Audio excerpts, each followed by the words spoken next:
Hi, this is Eddie Deezen. I'm the guy in Grease. I'm the guy in the Polar Express and a lot of much worse movies, a lot of turkeys. I want to say hi. This is me being on my friend DK's show at the Cult Classics podcast.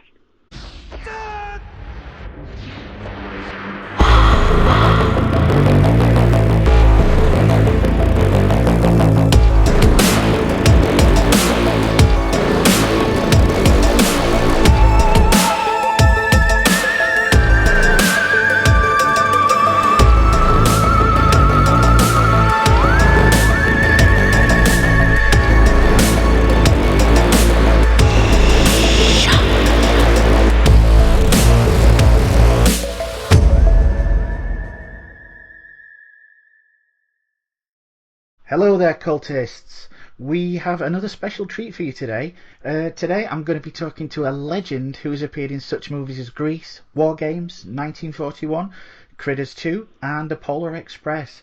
He's a comedian, actor and writer, and he's graciously taken time out of his schedule to be with us today. It's the incomparable Mr. Eddie Deezen. Welcome. Thank you. Thank you so much for having me, DK. No problem. I hear you have a wonderful show. I'm very flattered to be on it. Thank you so much. Oh, well, thank you for joining us today. How are things going with you?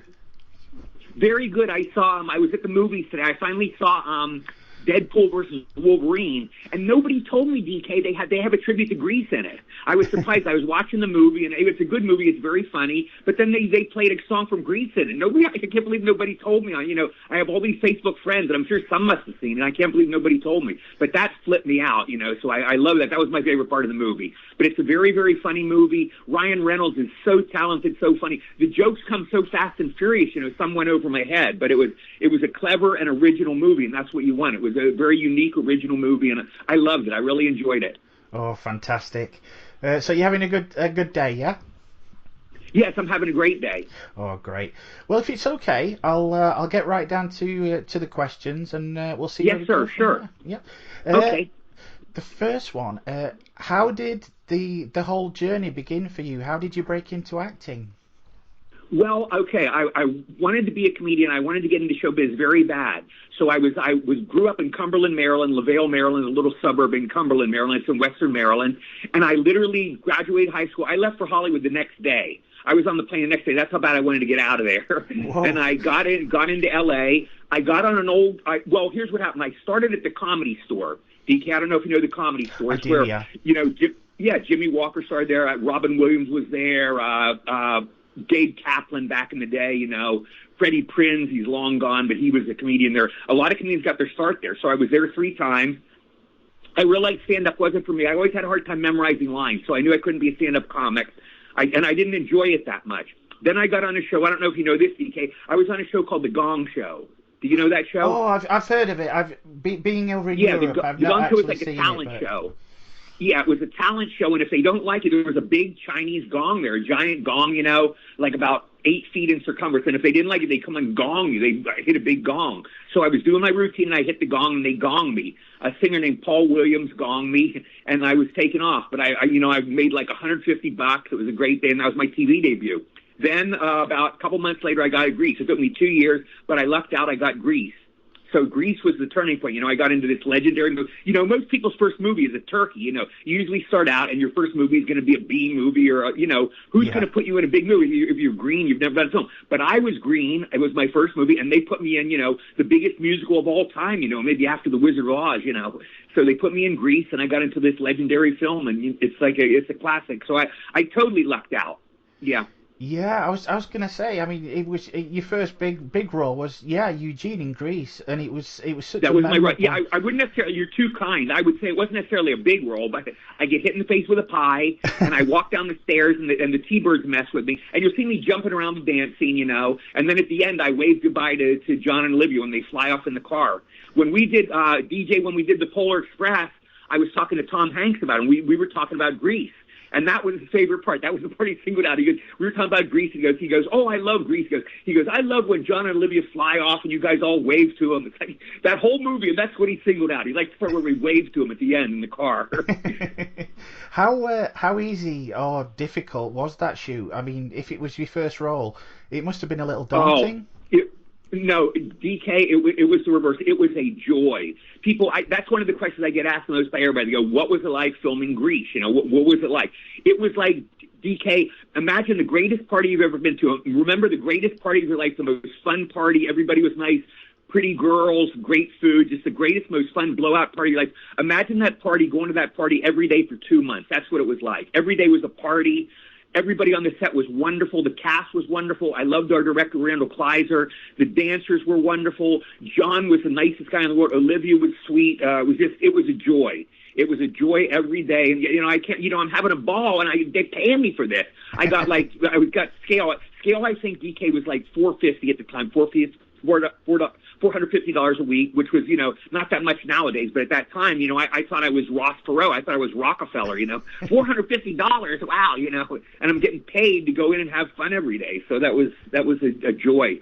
Oh, brilliant. It does. I mean, even when you're watching the movie, it comes across, it looks like a very fun shoot, and the energy comes across in the movie. I mean, do you have any special memories of that? Of the shoot? Oh my goodness, so many of them. I remember. Well, this is how risque is your show, DK? Can I say a risque word on your show, or do you use it a clean family show? No, you can say whatever you want, buddy.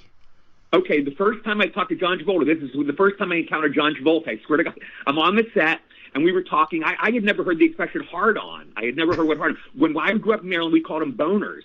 When a guy gets, excited about a woman, he has a boner. So I was talking to the guys, and I go, what's a hard on? I go, when I grew up, they called them boners. And John Travolta happened to be walking by. And John goes, in New Jersey, they called them boners, too. That's what he said. So that was the first time I encountered John Travolta. Now, John was the sweetest, nicest guy in the world, totally nice. In fact, DK, we didn't keep in touch. But I was sick in 2001. I had a very bad sickness. And I happened to see John at the hospital. And he stopped me. He was in a car, and we talked, and we chatted, and he remembered me. He was just the sweetest, nicest guy ever. No pretension at all. And this is, after Saturday Night Fever, he was the biggest star in the world. Yeah. Anyway, I got very sick again. I don't know if you know my history, but I had open heart surgery in 2020. I had a lot of hospital bills in 2022. I had my open heart surgery. My heart got infected. I got pneumonia, and I had a stroke. So I was in bad shape. Now, what I've heard, I've never verified it, but I've heard several people tell me, John helped pay for my hospital bills. He's such a sweet guy. He knew where I was in trouble. He paid for some of my hospital bills. So I trust that that's true. I've never been, because I don't know how to contact him now. I guess I could write him, I guess. Hopefully he'd even get the letter. But that's the kind of guy he is. I don't disbelieve because I think he would do it. That's the type of guy he was. Just a sweet, wonderful guy.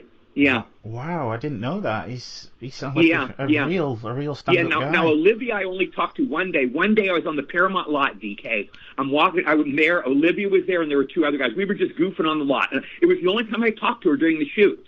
We were there. We got it. It was a goof. It was just a goofy thing. We got in this car, and we hijacked it. It was a car, and we drove around the Paramount lot. We were young. We were all in our 20s, early 20s or late 20s. We were kids, So we drove around the lot just as lark. I thought, we hijacked the car. That was funny. So anyway, I've been telling that story years ago. I hijacked the car. Olivia was in the front seat. She was in the front passenger seat. I was in the back passenger seat. She turned around to me and she goes, "You're funny." And I said, "Thank you." That was the only time I talked to Olivia.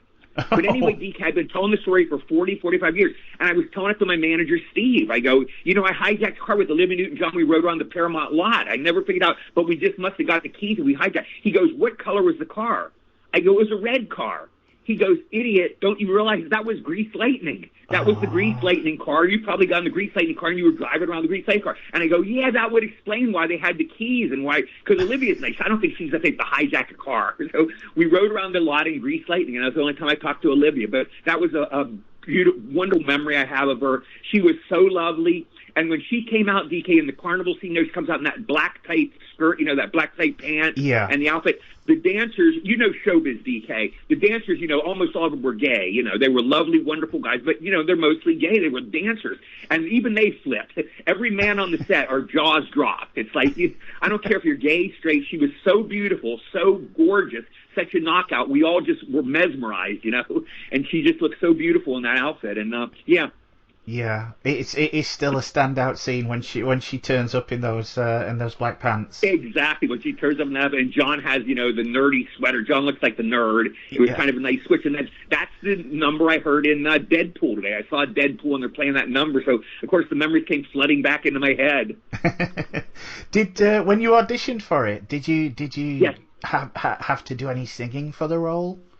No, I actually didn't sing. In fact, I only sang in one song, DK. I sang in We Go Together, and I recorded them on the album. I didn't get any money from them. God, if I got residuals from the album, you can imagine how rich I'd be. The album's probably sold 80 bajillion copies. But I sang on We Go Together. I went in the studio and I sang. I'm the worst singer in the world, DK. I can't sing. I can't dance. I'm totally uncoordinated.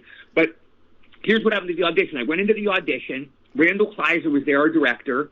Alan Carr, the producer, and our casting director was named, what was his name? Super nice guy. It was a real nice guy. It was a casting, but whatever. Anyway, the casting director was there. There were three of them there, and I did my. Eugene has about 4 lines. I go, "Hi, I'm Eugene." "Oh, thank you." That's about all I say in the movie. So I said my lines, and while I was doing my reading, I'm looking at script, and I could see they were nudging each other. The three of them were nudging each other with their elbow.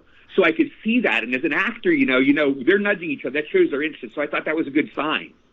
And then I heard a couple days later they told me I got the role in Grease, so I'm over the moon. Now, let me ask you something, DK. Are you a religious person? Are you religious or are you secular? I'm pretty kind of agnostic. I'm not sure one way or the other. I don't really practice. I understand. By the way, I'm with you. I'm agnostic too. Yeah. I pray and I do get the answers to a lot of my prayers, but I'm like you. I'm agnostic. But this is a very religious story, and this is a 100% true story. But it's a very religious story. Now, I got the role from Grease. Of course, I'm over the moon. I called my parents. I'm in this movie with John Travolta and Olivia Newton-John. It's called Grease. It's my first one. I called all my friends. I'm in this movie called Grease with John Travolta. I couldn't believe it. It's like it was surreal. Anyway, a couple days later, DK, Paramount Studios called my agent. They said, "Eugene is a very small role. We're going to cut it out of the movie. We don't need Eddie anymore." So, of course, my agent called me. Of course, I wanted to jump off a cliff, You're kidding me, right? You tell me I'm going to get my first movie with John Travolta, Grease, and now you pull the rug out from under me. I'm not in the movie anymore. I wanted to kill myself, So my agent, she goes, "Eddie, we're going to go to church and pray." I go, "I'm Jewish, right?" She goes, "I know you're Jewish." Okay. So she comes and picks me up. We drove to this little church in Hollywood. It's still there. It's called Our Mother of Good Counsel Church. It's off Hollywood Boulevard on Vermont Avenue. It's still there. It's a beautiful little church. We went in. She goes, "We're going to light candles." I'd never done this, but she gave me a candle. We each took a candle. She gave me some matches. We went to the altar. We both lit candles, and I prayed. I go, "Dear God, please let something good happen to this. Please let me get out of this. Please let something good happen." DK, I swear to God, a couple days later, we got the call. She said, Paramount called. She said they want you back in Grease. So that's a true story. It's a 100% true story. Now, I tell that story. I've been telling that story for almost 50 years. My religious friends go, God answered your prayer. You got the answer to your prayer. It's a very religious story. My secular friends who are not religious or agnostic, they go, "You got a lucky break. You lucked out." So you can take the story however you want, but that's a true story. That's how I got Grease. Oh, wow. That is good. I do like that. And no matter whether you are religious or as you say, whether you're secular, you certainly got the break. Yeah, I got a break. I've been very lucky. I've been very blessed. Yeah. Do you ever keep in touch with with any of the co-stars from Grease? Not hardly any of them. I had a bit of, I don't want to get into this, but because he's the greatest guy. Barry Pearl is one of the T-Birds, and we had a little upset on Facebook. Little things can happen. Even among friends you love, you get into these little fights. We got into a little thing on Facebook. I posted something, he said it was inappropriate, and I go, "It's my page," and we got into an argument. And I love Barry. I love him very much, but I know, I'm the one that got the Grease guys into doing signing shows. I was the first. I've been doing signing shows since 1982. And I did, dozens of signing shows with the Grease Gang. I love them all. I don't dislike any of them, and I'm not mad at Barry. But we kind of had a falling out, and I know Barry's doing the shows with them, so I don't do the shows with them anymore. But I love all the cast. They were wonderful to me, and I'll never forget how kind they were to me. And Barry and I were best friends for 45 years. He was like a brother to me. So hopefully we'll get back as friends. Oh, hopefully, yeah. I mean, I didn't know. I wasn't aware until you posted about it, but I had no idea a very young Michael Biehn was in the movie. Yeah. Michael Biehn, who was in my favorite Western, Tombstone, which that's one of my top 10 movies. It's your favorite movies, DK. You can watch them over and over and over 100 times and you never get tired of them, Definitely. And that's, I'm that way with The Hard Day's my favorite movie, and I'm that way with, Sylvester Stallone's First Blood. I'm that way with Tombstone. These are just movies, you watch over and over. I never get tired of Tombstone. And Michael was the sweetest guy. And DK, I was at the airport. This was maybe about 3 or 4 years ago, and I'm getting my luggage. "Eddie," I hear somebody call out. I look around. It's Michael Biehn. I haven't seen him since Grease, I saw him there. the sweetest guy in the world. And I go, you played such a miserable rat in Tombstone. It's a despicable, a killer, a cold-blooded killer. And that's a tribute to what a great actor he is, you know what I mean? That he could play, that a sweet guy like that could play such a rotten character. But that's what a good actor does, that's what makes you a good actor. Exactly. Speaking of music, and your love of Hard Day's Night, you went on to play a character in the movie I Want to Hold Your Hand. How was that one for you? I mean, you're a Beatles fan, so I imagine that was a really good role for you. That was my third film. Yes, that was my third film, and that's where that was where I came in contact with Steven Spielberg. Steven Spielberg was the mentor of Bob Zemeckis, Robert Zemeckis, who, he's one of our greatest directors now. He did Forrest Gump, and, he's done Castaway. He's done so many great movies. But this was his first movie. It was I Want to Hold Your Hand, and I'm the world's biggest Beatles fan. Now, I literally, this is my all-time record. I've been to hundreds of auditions, but DK, I auditioned for that film 9 times. I had 8 callbacks, 9 auditions, and finally I got it. It was a great, joyous film. Bob Zemeckis, to this day, is my favorite director. And he, of course, I did 1941 the next year, which I'm sure we'll talk about. And then years later, he remembered me, and he wrote me into the Polar Express. My character, if you see the Polar Express book, the book of Polar Express, which people, mothers read to their kids at Christmas, by Chris Van Allsburg, I'm not in it. Know-It-All is not in it. It's a character Bob just wrote for me, and he inserted into the cast. But I'm not in the book. It just, he invented me for the movie. So Bob Zemeckis, I always owe him a debt. Steven Spielberg was a wonderful, wonderful guy. Steven and I remember walking around the hallways with him. We tried to talk about funny gags, and I came up with this joke. It's a joke you've heard now, but this was 1977 I wrote it, and I think this was the first time. But the scene where I go in the room, and the cop is there, and he goes, "Woody, now I got you, little shit." And I go, "Who are you calling little?" It's like, like this idiot, he says little. It's like an old joke now, but I made the joke, and Steven Spielberg laughed, and he took me in the room, and he goes, "Bob, Eddie wrote this joke, and he told me the joke, and who you calling little?" And that's the scene in the movie. That's the bit I wrote. But I made Steven Spielberg laugh. He was a great guy. Oh, yeah. Nice. Another of your early roles. I don't know if many people know this, was in the movie Laser Blast, which has become... Yes, Laser Blast was actually my second one. And I'll tell you a quick trivia. You're on my Facebook page. You're my Facebook friend. I'm the only actor in history, DK, to throw up at 3 of my first movies, on the set of 3 of my first 4 movies. On Grease, my last day on Grease, Alan Carr, the director, and Randall Kleiser, the producer, come up and they go, "Eddie, will you get on this twirly ride?" We were at the carnival. We were shooting the carnival scene the last day. And I said, "I can't do that. I have a bad stomach. I'll get nauseous." And they kept talking to me. And I go, what am I going to do? It's my first film. You got to, if they say, jump off a cliff, you're going to do it. It's your first movie. You have to obey what they say. So I got strapped in. I got on the twirly ride. Then I got off the ride. I was woozy. I signed out. This was my last day on Grease. I went across the street into a pasture and I threw up. That was my last day on Grease. I threw up my last day. Now, this was I Want to Hold Your Hand. When we finished I Want to Hold Your Hand, Bob Zemeckis gave me a cigar to celebrate. It was December 21st, 1977. Eddie, we did a great job. We were real happy and proud with our film, and he gave me a cigar. I didn't know, DK, that you don't inhale cigars. Cigars, they're great, but you don't inhale them. You let the smoke whirl around your mouth and you spit it out. You blow it out. But I inhaled it. I got nauseous. I went to the toilet, and I threw up. So that was my other one. And then we'll get into 1941. I'll tell you my throw-up story there. But I had my first 3 films, I threw up. 3 of my first 4. Laser Blast is the only one of my first 4 films I did not throw up. Laser Blast, DK, it was a 3-day shoot. It was a little bit I had. It was my one bad guy. Well, if you see Laser Blast, I'm aiding and abetting in a rape. The guy's a rapist, my friend Chuck. He's raping the girl, and I'm jumping on him, So it was a gnarly character. It was a sci-fi film. It wasn't necessarily a comedy movie. I'm a comedian, but that was a gnarly role. So I did that. The lead guy, Kim Milford, was a sweet guy. He later died of AIDS, unfortunately. I had a lot of friends I lost. You remember the AIDS? I don't know, how old are you, DK? I'm 50.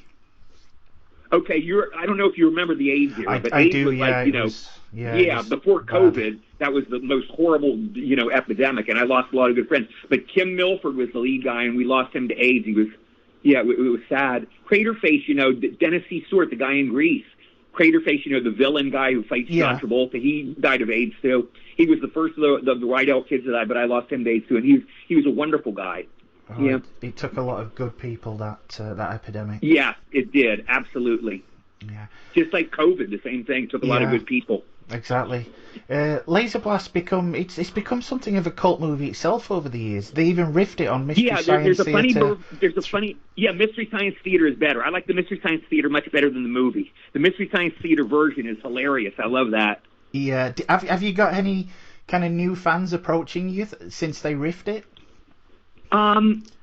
Just usual on Facebook. People see it. I think people saw it on Mystery Science Theater that didn't necessarily see the movie. I mean, that was my first really bad movie. That should have been my first movie because most people, Sylvester Stallone and Clint Eastwood, I think did The Blob, But you do usually B movies are your first film because who's going to hire you for an A movie? But Laser Blast was my B movie, but that was my second movie. Well, you've covered both B movies and tentpole movies. I've done Grease, both, so, and as you know, A movies are so much better that it's fun doing Grease. Polar Express was big budget; those are fun. But B movies are kind of fun. It's kind of an adventure. It's like you're doing a home movie with friends. Yeah. Laser Blast, the budget was probably I would be surprised if it was more than $1 million. It was probably it was super low. But remember, Grease was only $6 million. Grease was a pretty low budget movie, and it's probably made $500 million by now. Yeah. And you were so memorable, they asked you back for the sequel. Yeah. I got asked back. I was asked back. Dee Dee was back. And Dennis. Like, we're talking Dennis C. Short. Craterface was back. How was that? Did that differ any? Obviously, the main cast members had changed, but how was that shoot for you? It wasn't as much fun. I went on the set the first day of Grease 2, DK. Maxwell Caulfield's there.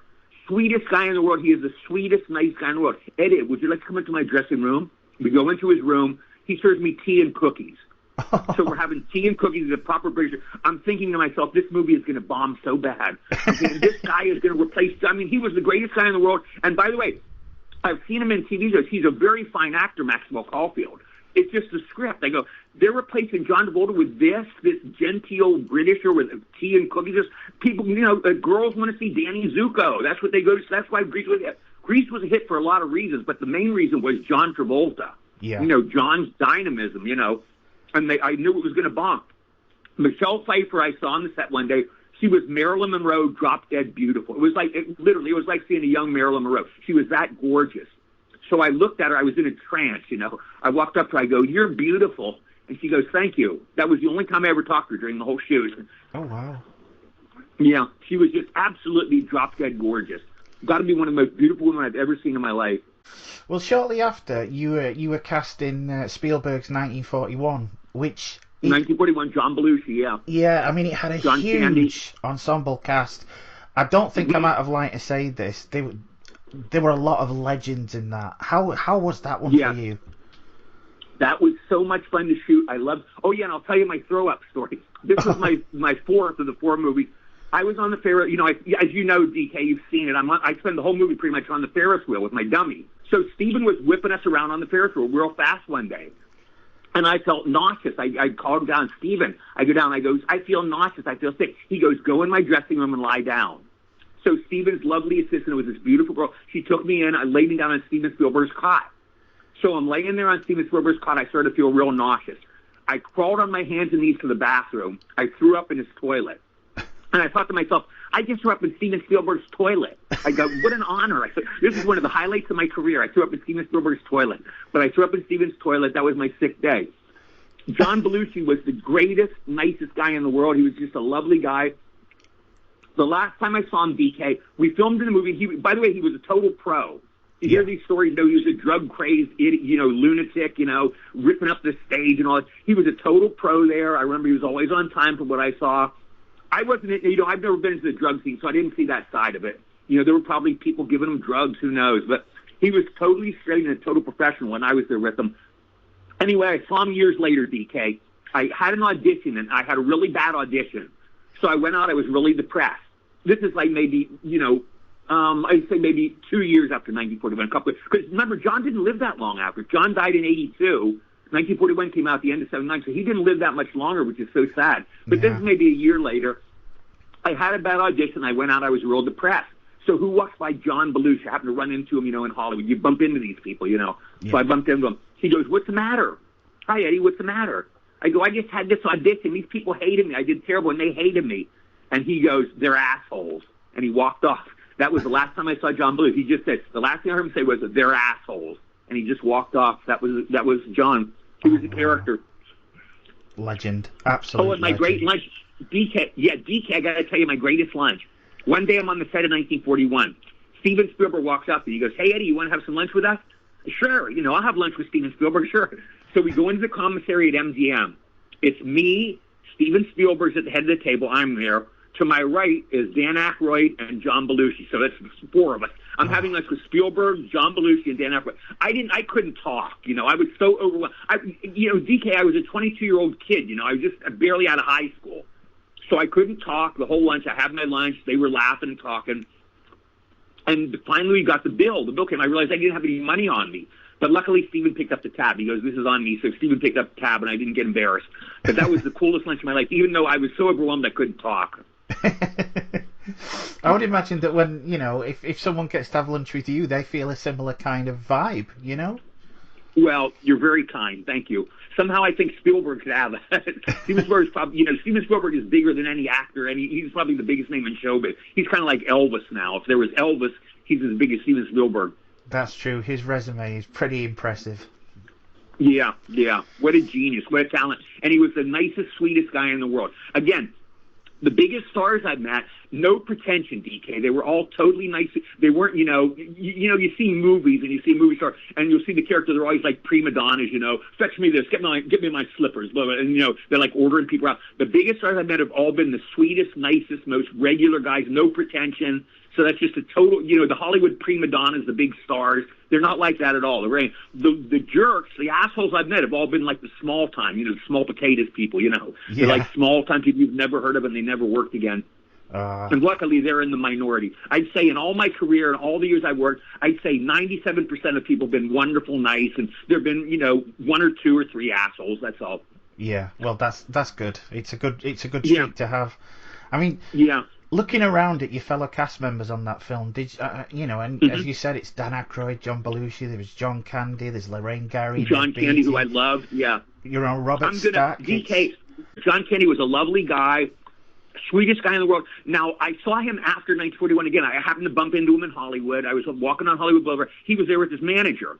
This is a simple story, but it shows what kind of a man he was. I was there with his manager. We were by Howard Johnson's. You remember Howard Johnson's, right? The ice cream place? Yeah. Yeah, there was Howard Johnson. It was a place where you go for ice cream. So I go in with John Candy and his manager, and we were having ice cream. We were having ice cream and just talking and chatting. John was just a lovely guy. Anyway, I started talking. I said whatever. I don't even remember what I said, but I was going, hey, John, it was great working with you, and the guy, and he started laughing at me, the manager. He was just a little bit rude, not necessarily a real asshole, but he was a little, and he was laughing, and he goes, you hear how he talks? He was like laughing at me right in front of my face. I thought it was kind of rude, but whatever. And I'll never forget, John just ignored him. He's like talking to John, and like he was kind of like ridiculing me a little, but John just kept talking.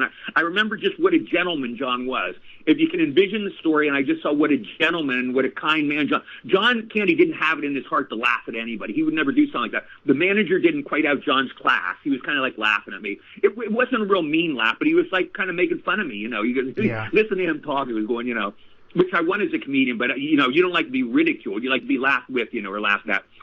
John was just a sweet guy, and that's the story I remember about him. Just a great, really nice guy. Yeah. Yeah, another one. Dan Aykroyd. I'm sorry. Go ahead, DK. I was just going to say another person that sadly left us too soon. Yes, because he was 43.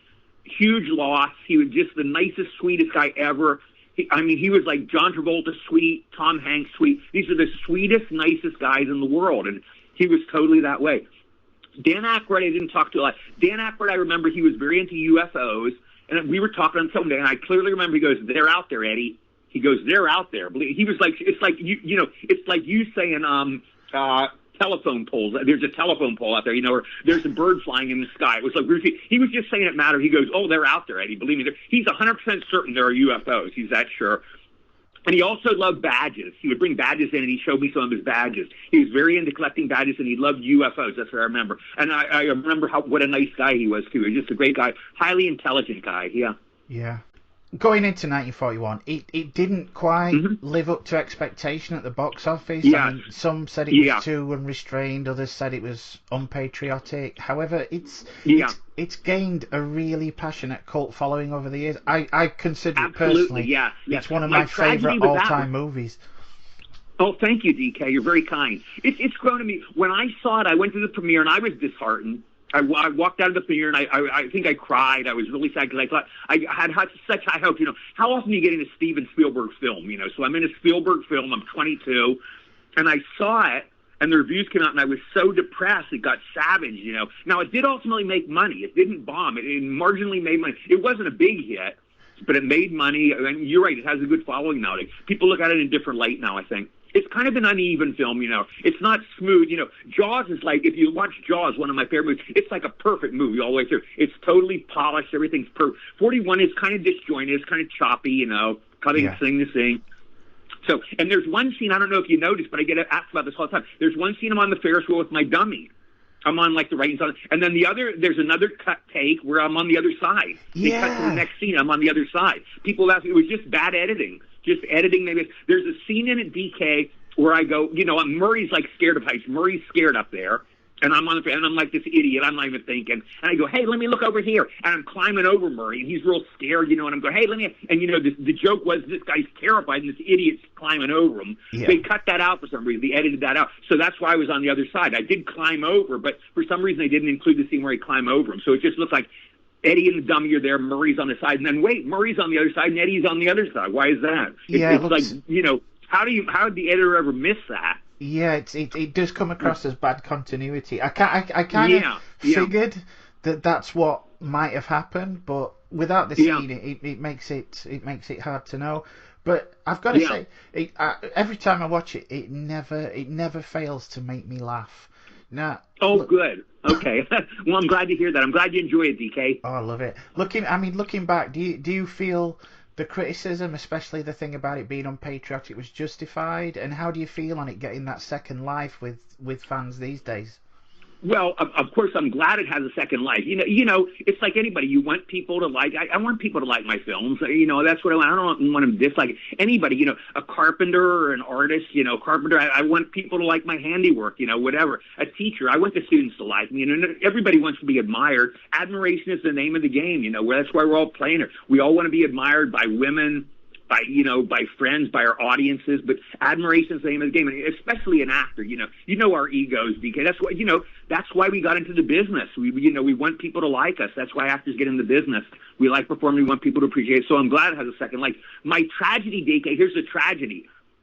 They wanted who in that movie? John Wayne. Stephen tried to get John Wayne to play the Robert Stack role, and John Wayne, like you said, he thought it was unpatriotic. He read the script. He said, "This is too unpatriotic. I won't do it." I mean, to work with John Wayne, I would have fainted. You know, John friggin' Wayne, my God! But John Wayne was offered, and he won. But he turned out. So that was my sad loss in that one. Yeah. I mean, going on from that, you then had a major role in the shortly after the Disney movie Midnight Madness. How did Midnight Madness was Michael J. Fox's first movie, and it was my old friend Pee Wee's first movie. Michael J. Fox. This was Michael's first film. He wasn't even Michael J. Fox. You see, he's billed as Michael Fox. He later added the J. There was another actor I think called Michael Fox in Screen Actors Guild, and he had to add the J. But that's the only film I think he was billed as Michael Fox. And if you notice, Michael, of course, it was the whole cast. You know, there's like 30 of us in the cast. And Michael is the one guy who's not funny at all. His role is totally straight if you watch the movie. He's like a very serious, dramatic character. He doesn't do one funny thing. And he's the one that, you know, became the breakout comedy star, you know, with Family Ties and Back to the Future. He's a very funny comedian. Yeah. Did the idea of appearing in a movie similar to It's a Mad, Mad, Mad World appeal to you? I think that's what they based on, which is another of my favorite movies. I love that movie. I'm sure that, you know, there's been a couple, you know, there was Rat Race. There's been a couple movies like that, but it was one of the first takeoffs on Mad, Mad, Mad World. Yeah, Mad, Mad, Mad World, they had this all-star cast, and sometimes it works, sometimes it doesn't. But somehow this director, he took all these great comedians together, and everybody is great. Every single person. There's no bad at performances. Everybody's funny. Everybody has a great role. It's a totally enjoyable film. It's a laugh. It's the only, you know, DK, I was never into Jonathan Winters. He's just one of those movies that never made me laugh. It's the one movie or the one performance that Jonathan Winters I thought is great. He makes me laugh. but I never thought he was funny. Jonathan Winters, for some reason, just doesn't hit my buttons. Yeah, yeah. Well, but I mean, some people are like that. It just can't be helped.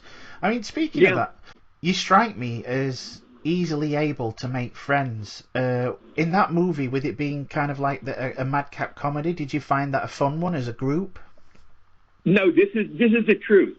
I've done, I think, DK, like, between 20 and 30 movies. I've done TV shows, a lot of radio spots, cartoons. I've done so much work over these 45 years. That was my unhappiest experience. There were a few real jerks in that movie that were not nice. I won't tell you names. Some of the jocks weren't that nice to me. One of the jocks would bait me all the time. I had filmed 1941, and he'd come over. He thought it was funny or whatever, but he'd always go, 1941's going to bomb. And he'd keep baiting me like that, and I didn't like that. And they just weren't real nice to me, some of them. It was my unhappiest shoot. Now, I want to make sure you know, Pee Wee Herman was great. I love Pee Wee. We were friends from the word go. Michael J. Fox was great. Maggie Roswell I love. David Naughton was wonderful. So I'd say almost all the cast was good. But it's like almost every movie I work on, our TV show, we're all friends. It's like, you get onto a movie and you're like, a troop going in the army together. We're all comrades. We're on this, we all have the same purpose. We want to make a good movie. We want everybody to look good. And we're on the same team. But for some reason on that movie, some of the guys weren't that nice to me. I didn't like being baited about 1941, but these guys were assholes, a couple of the jocks, that's all. Some of the bigger guys, and I couldn't do anything. They were big guys, Yeah. If I was a tough guy, I'd go, I'd put them in their place. But that was my unhappiest movie that way. Oh, fair enough. Jumping forward, you made a memorable appearance in the 1983 John Badham movie, which itself has become something of a cult movie. I understand the movie obviously is WarGames.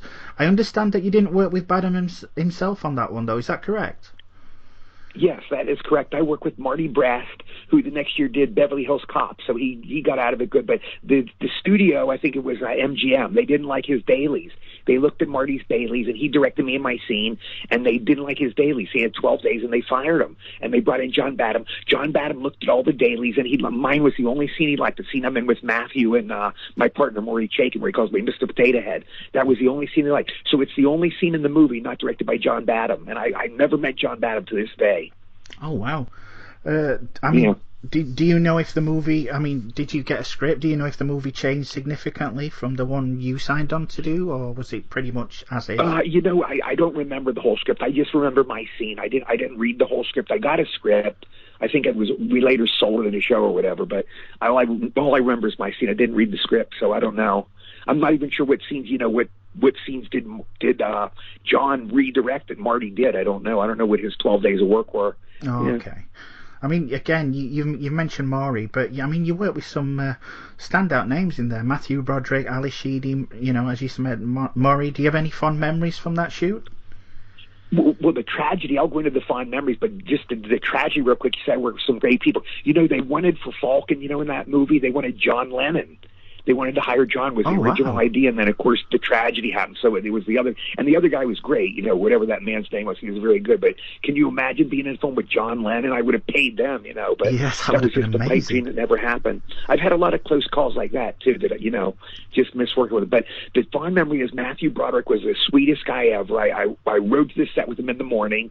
We picked him up, and I was in the front seat, and we picked Matthew up. He was sitting in the back seat behind me, and he was talking about his dad. His father, James Broderick, was an actor, and he had just died around that time. Matthew was telling me about his dad, how much he loved him, and I turned back to look at him, and he had tears in his eyes. It was a very sweet scene. I realized, what a sweet kid. He was a kid. He was like 21 at the time, and he's starring in this major movie, and that kind of started his legend, this movie. Matthew Broderick, we all know, he's a superstar, but that was like his first big hit, I think, before Ferris Bueller, and he talked about his dad. He was great. Now, we go to the set. Matthew and I were there. Ali Sheedy, I knew. I had done a pilot with her at Paramount. We did a pilot that never sold, but I knew her already, and I knew her boyfriend was Eric Stoltz, who I did a film called Surf 2 with. Oh, yeah. And he later did Mask. He was the guy in Mask, the kid in Mask. Yeah. But I knew her. She was very sweet. I would play poker with Eric at Eric's house. We'd play poker with a bunch of Surf 2 guys. And she would come in and say hi. I'd see her come in from shopping. She was dating Eric at the time, so I knew her. But I met Maury Chaikin. And he was, a nice guy. I shook his hand. He goes, listen, I'm going to call you Mr. Potato Head in this scene. He made it up. It wasn't in the script, the Mr. Potato Head. And I go, that's great. That's brilliant. And that's what I'm known as. To this day, people call me Mr. Potato Head, But that was Maury's invention. It wasn't in the script. And he said that we're going to run through the scene. Let's rehearse. And he put me in my place, DK. He goes, let's rehearse. I go, that's no big deal. It's just one scene. And he goes, it's a big deal to me. He goes, well, it's a big deal to me. And he's put me in line. I wasn't being professional. He wanted to rehearse, so, you rehearse. So we rehearsed the scene. We did it, and, a couple times. Anyway, that put me in my place and made me be more disciplined. But here's the thing. Marley directed me, and I kept screwing up the scene. I kept saying the words data encryption algorithm. I kept screwing them up. We would do a take. We'd do the scene perfectly, and I'd go, yeah, it's a new data endocrine algorithm. And I'd cut, and they'd go cut. Then we'd go take two. We'd do the scene perfectly. They'd do data encryption algorithm, and I would screw up, and I screwed up about 10 or 12 times. So Marty Brest called me over. He puts his hand around my shoulder. He goes, Eddie, let's take a walk. So we take a walk out into the lot. He goes, look, you're costing the studio a lot of money. You keep screwing up the scene. He goes, we're going to get you idiot cards. He said idiot. He pronounced idiot a lot. He goes, we're going to get you idiot cards. Like he's looking at it and he's saying that. It's a subtle message, So he got me, it's cue cards. So that was the first time I ever used cue cards. Before this, I would always, if I'd get a role in a movie, 1941 or whatever, I'd go in my room, I'd lock myself in my room, I'd go over my lines, for a couple hours over and over, and I'd memorize my lines. This is the first time I couldn't remember lines, and I realized how great cue cards are. So we got cue cards, and we go action, and I read, the new data encryption algorithm. I read it. We did it in one take thing. A snap. I go, these are great cue cards. So I fell in love, Now, when we did Polar Express years later, the whole film I did on cue cards. But I said to Bob, I can't remember all these lines, and, can we use cue cards? And he said, yeah. So he got me a cue card holder. I heard a rumor it was actually Bob Hope's cue card holder we got. I don't know if that's true, but a guy held cue cards for me the whole movie, and I read my whole role, Polar Express. Polar Express, we acted it out like a movie, but I used cue cards, Yeah. Then the last day of filming on Polar Express, Tom Hanks, the last day, we're all done. And he goes, what the fuck are you using cue cards for? Well, I need fucking cue cards. He said, it's the last day. And my roommate, Freddie, he goes, yeah, he didn't want to introvert. He let you do it for 11 weeks. We worked on it for 11 weeks. And then the last day, he said he was letting out his real notions. I think for Tom Hanks, he's so good. He's so professional. He's such a natural. He couldn't imagine somebody needing cue cards, But, we're all different. I needed cue cards. I couldn't remember my lines. But, he's done Shakespeare. He's done all these roles. He never needed them. But for me, I needed them. Yeah. It's... People have, I couldn't remember anything. I would need cue cards myself, so yeah. Yeah, I love cue. That's why I like doing voiceovers, DK. Voiceovers, they just give you a script and you just read it. You don't have to memorize anything. So I love doing, voiceovers, cartoons. I love doing. Yeah. Anyway, I'll tell you one more Mr. Potato Head story real quick. I don't know if you heard this one, but this is a great story. We were doing a signing show this a couple months ago with my friend Rich. Now, we have a policy at signing shows when I do them with Stevie or when I do them with Rich, whoever I do them with, if there's a handicap, if there's an alternately challenged person, somebody in a wheelchair or a blind person, we'll always give them a free picture. Yeah. So when I'm doing the show, this guy comes in walking. He has no legs. He's walking on his hands. It's a torso. He has two arms and a head, but there's no legs. So he's walking on his hands. He would walk on his hands, and he had these huge, muscular, big, strong arms because he walks on his hands. Yeah. And I see him there, so I call him over. I go, sir, excuse me. He goes, oh, Mr. Potato Head. So he knew me from WarGames. But I go, sir, if you want a free picture, please feel free to come up and get a free picture. He wasn't at our stand then, but I ran to my stand. So then about 15 minutes later, he comes up to my stand. So I go, sir, oh, hi, good to see you. And he walks in on his, his hands, no legs. I said, please pick a picture. I'll sign it. So he looked around, he took a picture. It might have been from WarGames or whatever. And I signed the picture. I gave it to him. He put it under his arm. I forget how he walked with it. He might have had a bag around his neck. But he walked off on his hands with my picture. And I go, that was nice. Did you see that guy had no hands? I said, he called me Mr. Potato Head. He knew me from WarGames. And my friend goes, don't you know who that was? I go, no, who was it? He goes, that was E.T. That's the guy that plays E.T. I forget his name, but the guy that played E.T., that was that guy. He was signing at the show, and it was E.T. I gave a picture to E.T. He knew me from Mr. Potato Head. You could Google whatever his name is, but that's his name. He was a real nice guy. Oh, that's fantastic. So E.T. is one of your fans? Yeah, E.T. knew me. Anyway, so it was very cool, yeah. Now, some actors, they adopt a persona to delineate between themselves and their characters. How much would you say of Eddie there is in the roles that you've worked on over the years? Great question. I'll say my character in the movies is 50 or 60% really me. I'm probably more serious. I'm not quite that goofy, but I Want to Hold Your Hand. I played a Beatles fan. That's pretty much how I am with the Beatles. And I can get real geeky, I'm not good with women. So a lot of it is me. I'm kind of a nerdy guy. I love to read, I love books and all that.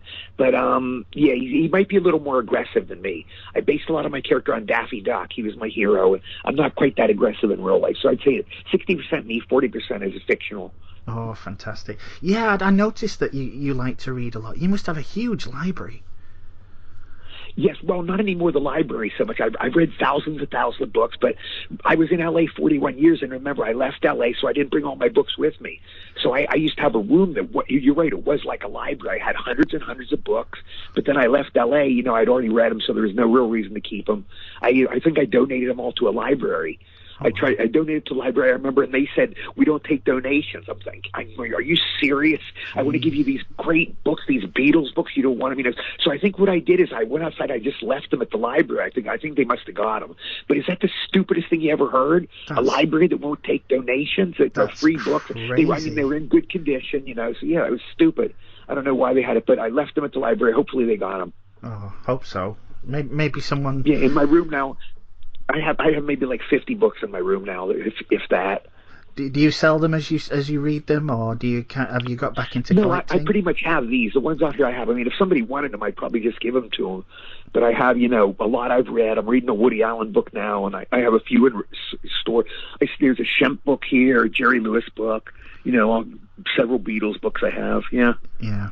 Elvis book. Yeah. Cool. Maybe someone passed the library and. Just found it was their lucky day. Maybe there's someone listening in that's treasuring those books right now. Yeah, you're right. Hopefully somebody got them, and they gave them enjoyment. I mean, it would be such sacrilege if they just threw them all away, if somebody found some garbage guy and threw them away. I hope that didn't happen, but whatever. It was 2016, so it happened a while ago. Yeah. Now, you mentioned about the voiceovers. You've done a lot of voice acting over the years, from Dexter's Lab and Kim Possible to Starverse of the Forces of Evil and SpongeBob. How do you find the voice acting in comparison to being on screen? Oh my God, it's so much easier. I like doing on screen better because I like being in the movies. That's my goal. But I used to with voiceovers. I used to do something I don't even know if they have anymore. They were called radio spots. I used to do a lot of radio spots. We would go shopping at First National Bank, and I played a husband or whatever, or a son, and I would do those roles. I don't know if they even have radio spots anymore because I don't hear them that much anymore. But I would do those, and voiceovers are easy because, like I said, you don't have to memorize lines. So I like that about them. But the ego of me, the joy of acting is them seeing. I like them to see my movements. You get to get dressed up in your wardrobe. You get to interact with other actors. So I like that. Voiceovers, often you're in a booth alone. You'll be in a booth alone and you'll just do your wild lines and you record them and you don't even see the rest of the cast. So I like movies better for my ego, but as far as easier, voiceovers are a piece of cake. You just read a script. You don't have to memorize. You don't get in makeup. You don't get in wardrobe, and it's easy. Yeah. Is there a favorite show that you've worked on? I would say Dexter's Laboratory, definitely. When we do shows, there are tons and tons of Mandark fans, Dexter's Laboratory fans. When we do an animation show or a pop culture show, that's often our biggest seller. When Stevie and I did a show about a month ago, that was our biggest seller, was the Mandark pictures. Oh, fantastic. Yeah, this voice acting, it led you've mentioned it earlier, but it led to you being cast in Robert Zemeckis' Polar Express alongside Tom Hanks, and it's a beloved movie to many. I mean, it's a regular in our house during the holiday season. Can you... Oh, thank you. Oh, no, thank you, sir, honestly. Can you tell us a little bit on how that came about? Well, my character is not in the book. The Polar Express book, if you get it, it's a classic children's book. I'm not in it. I had done the first film with Bob Zemeckis, a film in 1977. My first film was Grease. And then I did the Laser Blast low budget. My third film was called I Want to Hold Your Hand. This was, I played the character closest to me. You said, how are your characters, compared to the real you? This, I played a crazed Beatle fan. It's about the Beatles coming to America in 1964. And I played a character called Ringo Klaus. I played a Beatles nut, and I got to work with Bob. It was his first film. It was the first film Steven Spielberg ever produced. I met Steven on that film. And then the next year he put me in 1941 with John Belushi, so that's how he knew me. But, he wrote me in. Bob Zemeckis made up the know-it-all character. Chris Van Allsburg wrote the book, but Chris had nothing to do with my character. Bob made up the know-it-all character. His name is Lenny, actually, but it's not mentioned in the movie. But the know-it-all guy is Lenny, and he made, this obnoxious kid, and Bob wrote the character for me. So I love working with Bob. He's my favorite director, and he was a joy to work with. Tom Hanks is my favorite actor. He was incredibly cool. The first day on the set, we were all there. There was like 100 of us lined up. They were in a line. And I got word Tom Hanks is going to start his film. I didn't even know till that moment. I'm going, are you kidding me? So Tom Hanks comes bouncing in the room. He puts out his hand. He goes, hi, Eddie, I'm Tom. He goes up to me first. He goes, hi, Eddie, I'm Tom. I'm thinking, no shit, Sherlock. Are you serious? Tom Hanks shakes his hand. And you see, he was such a great guy, such an incredibly great guy. He bumped a cop. He's a charmingly delightful guy. He's like Tom Hanks. He's the biggest star in the world, but he comes up and he knocks something over like a clutch, like a nerd or something. Yeah. He knocks something over on the way and he picked up. And I thought, this guy's so warmly human, He's the biggest star in the world, but he still knocked over this cop. And he picked up the cup and then he shook my hand and I got to know him. And he was great. Anyway, the first day we did a table read. And I was, scared out of my wits. I was overwhelmed. I'm like Ralph Cramden. I'm going, humana. Tom Hanks is sitting across from me. I didn't say a word. We read the script, and people were talking, but I was too scared to talk to him. So I got home that night, DK, and I go, look, you're going to be working with this guy for 11 weeks. You better get some courage. You grow a pair, and you got to talk to this guy. So the next day we were there. We were all talking and I go over and I just said, the first thing that came to my head, I go, are you religious? I said, you're a nice guy. Are you religious, Tom? And he goes, yes, I'm very religious. I'm Greek Orthodox. I converted, because of my wife and blah, blah, blah. But that was the first thing I asked him. He answered me. He gave me a very in-depth question. He didn't brush me off. I said, are you religious? And he gave me a long, detailed answer why he's religious. And I forget what else he said, but he said he's Greek Orthodox. I know that. And now we got to be good friends. We got to be pals on the set. The first day on the set before the first shot, now, here's what we did, DK. On the set, we'd all get in scuba suits. It was 4 of us. It was me, Tom, Nona Gay, the hero girl, the brave girl, whatever her name is. She's Marvin Gaye's daughter, And the other guy was Peter Scolari, who was with Tom in Bosom Buddies. I had worked with Peter Scolari on I think it was a pilot we worked on together, some show, and he was a wonderful guy. Unfortunately, he passed away a couple of years ago, and I miss him. He was great, but he knew Tom, and it was the 4 of us. Every day we go on the set, the 4 of us would get into scuba suits. We get dressed in scuba diver suits. They put scuba divers caps on our head, and they put these dots on our face. They mark these dots, and they put these little electronic things on our face. They look like a bunch of freckles, Yeah. And that was called motion capture. They'd film us with a special kind of camera. It was called motion capture. We would act out the scene, and then they had 4 little kids of us. They had a little Tom, little me, little Nona, little Peter. They would act out the same scene after we did it. I'd go, I want all those presents, Santa Claus. And they'd go, cut. That was our scene. Then the little kids, they had a little kid me, and he'd go, I want all our presents, Santa Claus. They'd act out the scene like us. And they morphed our bodies together into kids' bodies. That's how they did it. It's like our movements, but kids were doing the movements too, something like that. Yeah. Yeah. Was that weird to see? It's probably way more refined now, This is 20 years later, so I'm sure it's more refined now. Yeah. I mean, how did you find the whole Polar Express experience? Oh, I loved it. Everybody was great. This was really first class. I mean, we catered food we got great food at the studio. They bring us this delicious food. But every Thursday, Tom would bring us in deli food. He'd bring it himself. He paid out of his own pocket. It was called Langer's Deli. And he'd bring us in corned beef sandwiches, pastrami sandwiches, potato salad, kosher pickles, Every Thursday we'd have a feast like that, and Tom treated us to it. Then one day I noticed I was eating my corned beef sandwich, and I noticed Tom wasn't eating anything. We were all eating except Tom. And I went to Tom's secretary. I go, why isn't Tom eating with the rest of us? She goes, Tom has a bad jaw. He can't chew the food. It hurts his jaw. So the guy would buy us this big extravagant lunch, but he wouldn't eat it himself. He was just that kind of a guy. Oh, wow. He does come across as a nice guy. So it's nice to see that, it's not, because some people, that it's kind of a front, but it's not always nice when you hear that people really are that good. Yes, he's really that good. And the same with John Travolta. He's really that nice. It's not a front at all. I've met a few stars that were really mean. They come across nice. They're really not so nice. But those two were both as nice as you imagine. That's brilliant. I mean, you did mention last time before the recording messed up something about Captain Kangaroo while you were talking about. Yeah.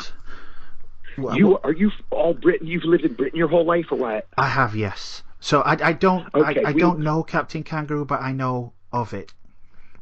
Yeah, it was a kiddie show called Captain Kangaroo. He was called Captain Kangaroo because he had these big pockets. Interestingly, he dressed kind of like a conductor, like the conductor in the Polar Express, but he had these big kangaroo pockets, and they called him Captain Kangaroo. He had a friend called Mr. Green Jeans, and they had Mr. Moose. It was like this kiddie show, Yeah. and he would sing, and he'd, show little things, and he had a talking clock and all this stuff. But anyway, this was the first show I loved as a kid. Before kindergarten, I was like 5 years old, 6 years old. I would watch Captain Kangaroo every day, and then I go to kindergarten. It was the first TV show I fell in love with, And we all know, your first TV show you love, it's like the first girl you fall in love with. You never forget it. So I loved that show. It meant a lot to me. Anyway, we're filming Polar Express. It was early in 2004. And one day I read in the paper Captain Kangaroo died, or I heard that Captain Kangaroo died. So it broke my heart. I go, oh my God, Captain Kangaroo died. This guy I loved as a kid. I never got to meet him, but he meant so much to me, So I got on the set. I was in makeup, and I was real depressed and gloomy. I was so sad. So Tom comes in the makeup room. He goes, Eddie, did you hear Captain Kangaroo died? So obviously Tom knew him too. Tom watched him as a kid too.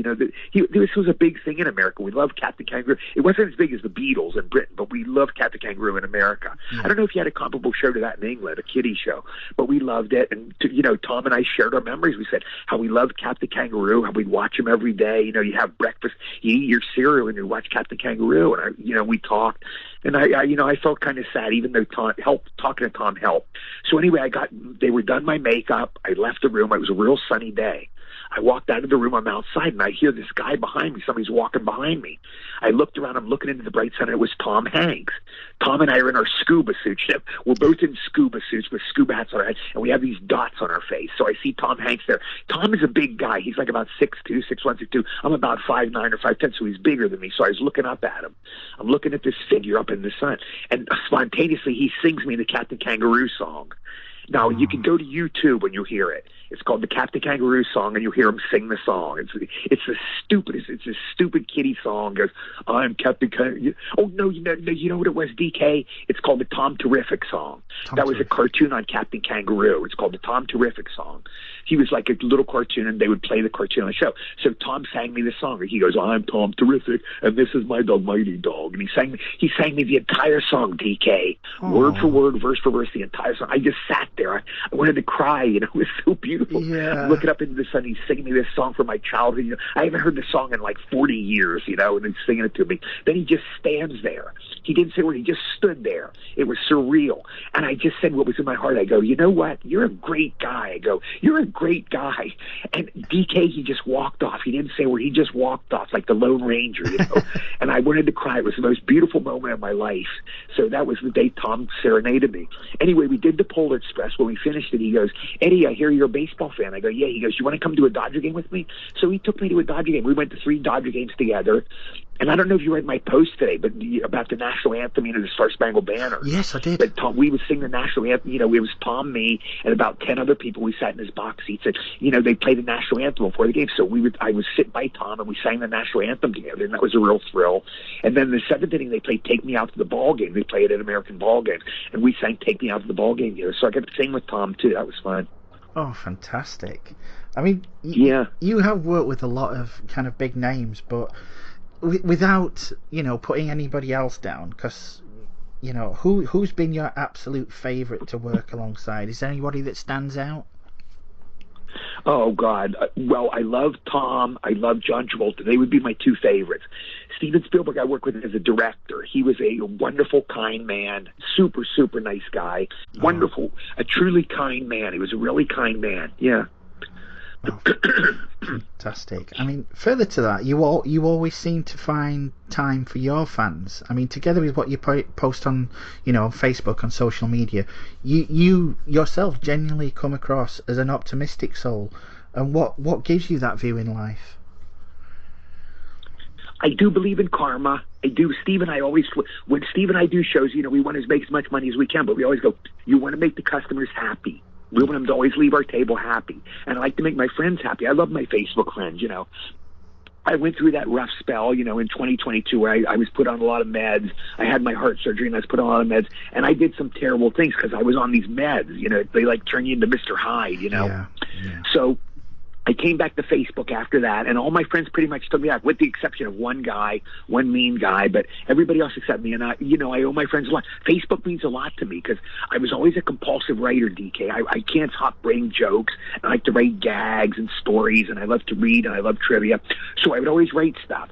Before they had Facebook, I had an email list. I had like about 100 or 200 friends, and I would send out daily emails to them. I'd send out my stories and my pictures and all, and that was email. Then with Facebook, I could send out to 5,000 people. So I appreciate my friends and I love them. It gives me a catharsis to be able to do that. And I like to make people happy. It's a joy, Steve and I do the shows, and, you see these people's smiling face. It's pretty much they all say, you were part of my childhood. I love the Polar Express, Grease. I've seen Grease 300 times or whatever they say. And I listen to them carefully, and it's fun that you've made these people happy. You've brought these people joy. It's a joy. It's an indescribable joy. Fantastic. Yeah, you've just touched upon it, but you did have a health scare in recent years. If it's okay to ask, I mean, what kind of happened there, and how has it affected your outlook? Well, I had the open heart surgery, okay? I had the open heart surgery, and there were complications. I got pneumonia. My heart became infected, and something else. I had a stroke. So I was in bad shape, and they put me on all these meds. They put me on all these antidepressants, without my permission. I've led a very anti-drug life. I'm very anti-drugs. I don't believe in it for myself, but I am a libertarian. I believe if you want to take them, that's your business. It's your body. You can do it. But as for me, I don't like them. But they took, they gave them to me without my permission. I didn't even know I was on them. And they put me on a regimen of 20 meds a day. My friend Mary Ellen told me, she knew a nurse who was with me. And she said, Eddie's on this regimen of 20 pills a day, and he's not doing well. He's acting weird. But I had to keep taking them. I don't remember hardly anything. My memory is so bad from this time, but I did mean things. I called waitresses names, and I had this run-in with a waitress, and I was mean to my sister. I did some real bad stuff, Yeah. But, then eventually I weaned myself off the pills. I got off them. But that was a terrible period for me. When I was put in jail for a month. I was in jail for a month, and then I was put in this mental hospital for 8 months. So it was really rough. I'm Jewish. I was in a room with 12 guys, 19 other guys. There were 20 of us. 17 of the guys were black Muslims. Oof. So it was kind of weird, but they were nice enough guys. They never really gave me trouble. Yeah. I do remember you talking about you having some heart problems at the time, and I think you mentioned that you had a situation in an airport that kind of, it might have been an airport, I'm not sure, where you had to run for something, and yes, you're right. I had to run for a plane. I remember pulling something. Yeah, you're right. I was running for a plane or something. I remember. It's funny you mentioned that. I had forgot about that. I was running for a plane or something, and I pulled a valve out. I think that's what did it. I was running and I pulled a valve. I was born with a heart murmur. When you listen to a person's heart, with a stethoscope, it goes dub dub dub dub dub. Yeah. And my heart, when I listened to him, the doctor said you've got a heart murmur. He told me this years ago. He goes, listen to your, and I listened to my heart, and it would go shh dub shh dub shh dub. It would like that. And he said you have what's called a heart murmur. One of your valves isn't fully connected to your heart. And he said, you can go through your life that way, but I think that day at the airport is what pulled it out. You're right. That's what started it. And then eventually I was leaking blood into my brain. I started feeling weak one day, or woozy. And I went to the doctor. He said, you're leaking blood into your brain. Your valve has come loose. The blood that's supposed to be there is leaking into your brain. That's why you feel weird. So they said, we have to get you into surgery real quick. So January 6, 2020, I got my heart surgery. I got double bypass or triple bypass, whatever. I got that, and then trouble started. Then finally in 2023, I got out of the hospital finally. But it was a tough 2 years. My mom died while I was in the hospital. I couldn't, my mom was my best friend, and they wouldn't let me out of the hospital to go to her funeral, so I didn't get to say goodbye to my mom. That was the worst. And then Olivia died. Olivia died a month later. Yeah, and I was in a car, and one of the nurses, she goes, Eddie, one of your friends died. I go, who? They're like, well, what do you mean? They go, Olivia Newton-John just died. This was a month after Mom. And I loved Olivia so much, so that was the worst year of my life. Oh, I can imagine. Is everything okay now with regards to your health? Are you pretty much all clear? Yes, I'm going to get an exam on the night. It's like March, I think 19th or something like that. They're going to have a doctor come examine me. I haven't had a full exam, but I feel really good. Hopefully everything will be good. Yeah. Good. Knock on wood for that one. So hope you stay healthy, my friend. Thank you. You mentioned your mother. I mean, you talk about her with great affection. Does she help inspire your views on life? Absolutely. I think about her every day. My sister, I'm very close to my sister now. She's kind of replaced my mom, but mom, we were at a show. We did it like last weekend, Stevie and I did a show, and this lady came in, with her son, and he was autistic. And he had a 1941 shirt on. He loved 1941. And she just goes, you pick whatever. We're selling pictures for $40 a piece. And she goes, do you want that one, Billy? Whatever. I forget his name. She goes, you want that one, Billy? Do you want this one? And the kid picked out about 6 pictures, and he gave me his Grease book to autograph, She totally indulged him, She's like doing everything for his kid. And I said, you're the greatest mother in the world. You remind me of my mom. That's what my mom did. My mom would take me to a store, a bookstore, and she'd go, which books do you want? And I would get 10 books or whatever, and she'd buy me the 10 books. She did everything for me. She was my closest friend. I could always confide in her. She was an angel. She was a wonderful lady, and she was so nice to me. She spoiled me so much, I'll never replace her. Yeah. My mother, she's still with me, thank goodness. Again, knock on wood. And, you're lucky. Yeah, she's the same, and she's a big fan of yours. So. Oh, please give her my love. I will do. Thank you. Now, you do tell a lot of jokes on your social media. Does that come naturally, or do you occasionally have to kind of brainstorm what to post the next day? I mean, it's certainly something I could do. So, yeah, how easy is that for you? I have notebooks full of them, so I have backup. But I have like 5 or 6 notebooks of just all my writing, so I can always look back. A joke I used 2 years ago, they're not going to remember now, so I'll recycle some jokes. But I will, what you said exactly. I'll sit in my bed and think, or I'll listen to the radio.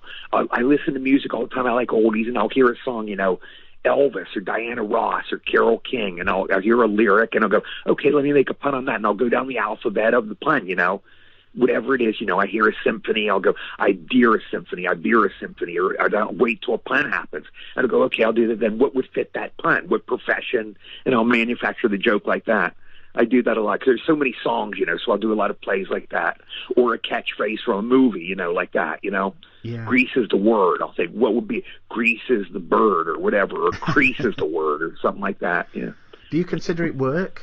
It's a joy. I love doing it. It is, it's kind of work. It's like Stevie and I do these shows. We do these, we sit down, people are working for a living, they're busting their asses, hauling garbage or working in an office from 9 to 5, Steve and I, we go, our job is we sit at seats. These people come and tell you how great you are, and they throw money at you. And, you have to print pictures up. That's how hard it is. So it's a job in that sense, but it's easy. It's fun. Rating jokes is a joy, and then you have it. It's like a painter painting a picture, and you go, "This is what he'll paint for several days," and he goes, "This is my picture." So it was kind of working for those days, but you get this product, and it was worth it. He goes, "This is something I created," and he's proud of it. That's what an artist does. Yeah. Yeah, I mean, you also write articles for several websites. I mean, what is it about that? Right, that was back in the day. I haven't done that. Oh, in a do you while, not do that I now? did that. No, this was around 2010 to 2016. I wrote for Neatorama and Mental Floss, all these, tons of Beatle articles I wrote. You'll see one tomorrow I wrote about when John Lennon said we're more popular than Jesus. You'll see that article tomorrow. But I wrote about all the Beatles stuff. I mean, the Beatles stuff's easy because I know everything about the Beatles. Yeah. But I write articles about different people, different events, that happened. And I did enjoy writing. It was fun for me. Yeah, I mean, I did notice that it usually encompasses, there's several subjects to which you're very passionate about. I mean, you have the Beatles, as you said, the Three Stooges. Mm-hmm. Do you consider those guys your heroes? Yes, absolutely. Curly Howard is my favorite comedian. He was the first comedian I loved when I was a kid. Three Stooges started my love for comedy. So they were tops. Curly's my favorite. Then I love Dean Martin and Jerry Lewis. I love the Marx Brothers. I love Laurel and Hardy. I love Charlie Chaplin. I love Buster Keaton. These are my heroes, Yeah. Oh, fantastic. I mean, have you ever thought of compiling all these articles into a book, maybe, or? That would be interesting. Maybe someday. You're right. I could do that maybe someday. I never thought of that. Yeah, that leads me on to my next question. If you could have worked with anyone during your career, and that could be living or dead, who would you choose? Who would be the ultimate person? Let's see. In a comedy, I'm trying to think. For an actress, it would be Marilyn Monroe for sure. For an actor, I would say maybe Dean Martin is a serious actor, or Frank Sinatra. Tom Hanks would have been my dream because he's my favorite, but I got that fantasy, so that would have been great. Director, maybe Frank Capra. I love Frank Capra. I would love to have been in part of one of his movies. Jerry Lewis, I would love to have worked with. Curly, I don't know if I could have possibly worked with Curly because he's so in that team, but just to meet Curly would have been who I'd love to meet, to shake his hand, tell him how much he meant to me. He did. I mean, this guy did all this stuff, all these great movies he left. He left us like these 97 great shorts. He was done at 42.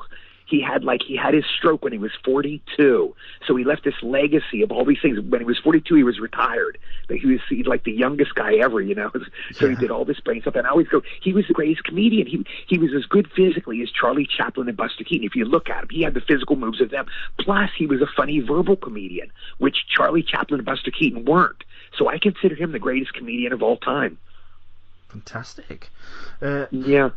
Yeah, you've been in many projects over the years, but which has been your absolute favourite? I mean, when you look back, what to you was the most enjoyable?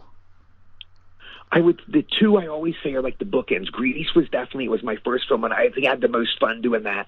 And Polar Express, just because I had my favorite director, Bob Zemeckis, my favorite actor, Tom Hanks.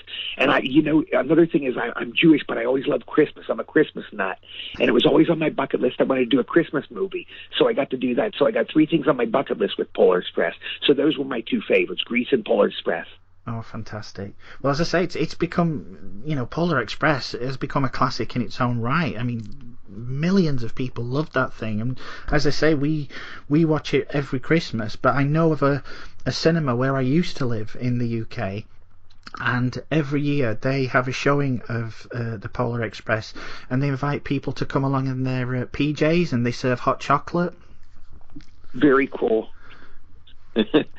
Yeah, I mean, we love it in this house. My mother absolutely adores it. We got her a little collector's set at one point, which has the little bell. So whenever the bell rings on the screen, cool. She starts ringing the bell. So, very cool. Well, give them my love. Give everybody my love and your family, please. I will do. Thank you, Eddie. I'm sure they would say the same, to reciprocate, because you've made so many happy memories in this house. Well, thank you so much. Anytime. And finally, if you had to choose just one cult movie of any genre, what would you choose? If you had to go to a desert island maybe, and you just had to pick one film that's kind of like a cult movie, what would be your choice? Well, I don't know if it's called movie. My favorite movie is A Hard Day's Night, the Beatles' first film. That would be my desert island movie. That's always my favorite movie. I have like a top 10 list of favorite movies, but Hard Day's Night is my favorite film, definitely. It's always been. I saw it when I was a kid. I went to the theater, I was like 6 years old, and girls screamed all through it. It's like you went in for 90 minutes, and all you could hear was girls screaming, And then I saw Help the next year, was the same thing, 90 minutes all screaming. This is in a little town, Cumberland, Maryland, but the girls went crazy. But Hard Day's Night is my favorite movie. I love the music. I love the jokes. I love the Beatles. So that's my favorite movie. Oh, fantastic. Yeah, I'll make sure that's in there. So Mr. Deezen, thank you for that. It's not only been a pleasure, but it's been a real honour. So really thank you for taking time out of your schedule. Thank you, DK. It's been my pleasure, and I just want to say you're a great guy, and thank you for being my Facebook friend. And I'll see you on Facebook. I hope you like my post. Make sure you give my posts all likes too. That's how you can pay me back. Definitely. I always try to anyway. Whenever I'm on and I see that you've been posting, I always go through and read them and like them. So thank you. Yeah, and to you out there, if you enjoyed this episode, please check out our regular episodes, always the first Tuesday of every month here on the Silver Screen channel, where we take a look at a cult classic. That includes 1941, which we talked about earlier. Hint, we liked it. So please do give that one a listen. Until we see you next time, please take care, and I'll leave our final words to Mr. Deezen here. Well, thank you. I want to say hi to everybody. DK is a great guy. Listen to his show. It is a great show. And listen to his podcast. They're very entertaining. And DK, it's been a pleasure. Thank you so much for having me on your show. Anytime. Thank you, sir. You've been listening to the Cult Classic Show, part of the Silver Screen Podcast, with special guest Eddie Deezen. Created, written, and hosted by DK. Editing by Nick. Produced by Mike Wilson. Opening credits by Ian Sanderson. Music by Timeless Journey. follow us on social media. Links to all of our social media pages can be found on our link tree. And don't forget to like, subscribe, and share. This has been a Mad Badger production for the Media Matters Podcast Network. Copyright 2024. Thank you for joining us. We hope to see you next time. And remember, no matter where you go, there you are.